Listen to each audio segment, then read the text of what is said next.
Welcome to This Explainer. Look, if you're managing an IT environment, you already know that keeping a clear, uncompromised view of your assets is, well, it's half the battle.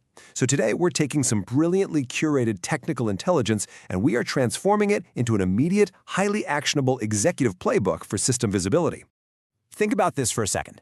For IT leaders, the challenge of gaining immediate, zero-cost visibility into their environments is a critical, everyday hurdle. When a potential incident hits, or maybe you're just running a routine compliance check, how quickly can your team get accurate, ground-truth data from an endpoint? And I mean doing it without relying on some external dashboard that might be lagging or worse, completely misconfigured? Well, that is exactly the gap we're bridging today. Okay, so here's our executive roadmap for This Explainer. We'll cover the visibility challenge, the HexSec solution, core identity audits, hardware and system state audits, and finally, immediate implementation. Let's dive right in. Section 1. The Visibility Challenge and the Blind Spots in IT. So, we all often rely on heavy external software. And don't get me wrong, it's undeniably useful for macro-level management. But let's be real, it can actually slow down our ability to conduct rapid, on-the-fly system audits when time is absolutely of the essence. When a machine is acting suspiciously, you don't always have the luxury of waiting for an agent to sync up. You need a tactical, immediate response. This over-reliance on third-party tools, it can create some pretty dangerous blind spots during emergency scenarios. Moving on to Section 2, the HexSec solution and tapping into that built-in power.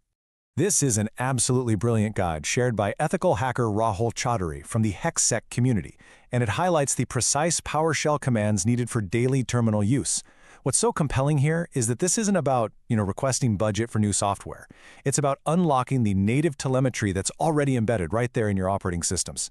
This cheat sheet is literally the blueprint for our zero-cost visibility toolkit. Section 3. Core Identity Audit. Basically, who and where.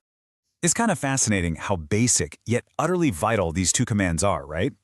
Just typing "who am I" to find the logged-in user and hostname provides instant foundational context for literally any security baseline check. If an analyst jumps onto a compromised machine, these two quick commands confirm exactly whose privileges they're working under and what machine on the network they're actually investigating. It completely eliminates those potentially disastrous assumptions. Now, if you want to dig a bit deeper, deploying Get Computer Info reveals incredibly detailed Windows configurations in a single sweep, and verifying the PowerShell version using Get PS version table ensures the system meets your baseline scripting standards. As an IT executive, you absolutely want to know that your automated deployment scripts aren't going to suddenly fail just because an endpoint is secretly running some outdated, vulnerable version of PowerShell. This command checks that reality instantly. All right, Section 4,